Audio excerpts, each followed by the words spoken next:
Believe it or not, I'd never played a Mario vs. Donkey Kong game before Minis March Again. I knew from gameplay videos what I was getting into, but this was my first actual attempt at the series. Like every Mario game ever made, the story is highly involved, filled with several twists and turns and nuance. Just kidding. Mario and Pauline open an amusement park, they run out of tickets before Donkey Kong can buy one, so Donkey Kong adult naps Pauline. Very natural reaction. At first, the gameplay appears to be as simplistic as the story. You lead a couple of mini Marios through levels using little blocks you place around the stage. But the challenge quickly begins to present itself. In each level, you guide at least 2 mini Marios. Sounds easy enough. However, if the first Mario reaches the goal, you only have a few seconds for the next Mario to reach the goal, otherwise you lose a life.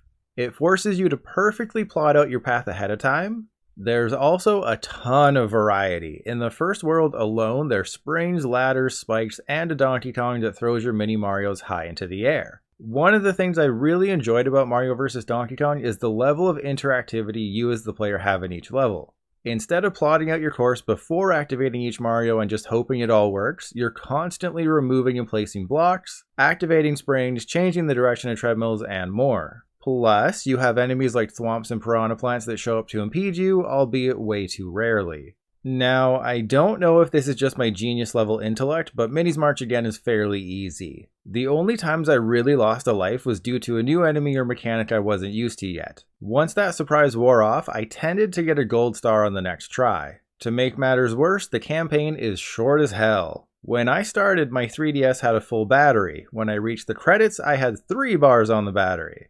The length in Minis March Again is deceptive though. After beating the game, you unlock not only rooftop levels, but plus mode as well. Yes, the initial campaign is just the warm-up, while plus mode is the workout where your butt gets wet. Or at least that's what I hoped it was. Unfortunately, my butt remained relatively dry.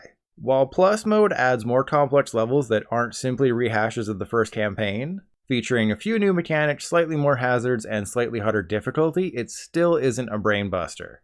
I found myself beating plus levels with relative ease, and the only times I had issues were, again, when new mechanics were thrown at me and I had to adjust on the fly. Obviously, the true skill players go for the gold star on every level, which isn't always a given, but simply beating each level is mostly a breeze. I also found that Minis March Again was overly liberal with its awarding of silver stars. Even when I missed some coins or thought I'd taken way too long, boom, silver star.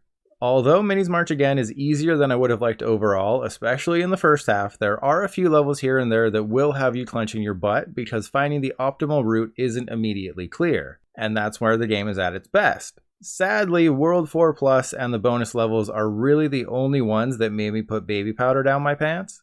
Still though, if you're able to deal with the easy levels at the start, you'll find yourself challenged by the end. And if that wasn't enough, there's 8 additional bonus levels that unlock based on the number of stars you have, and to get the final bonus level, you need 99 gold stars. I also have to mention the production values. Despite being an $8 DSiWare game, Minis March Again has the graphics, sound, gameplay, polish, and length of a retail game. Unfortunately, because the Nintendo Wi-Fi connection doesn't exist anymore, you can't share created levels online, meaning a lot of that added content is no longer available. So while it may not have the ability to share levels through Wi-Fi, the gameplay is still stellar, the production values are high, and although most of the levels are easy, they're still fun. And above all else, this is the best Mario vs. Donkey Kong game I've ever played.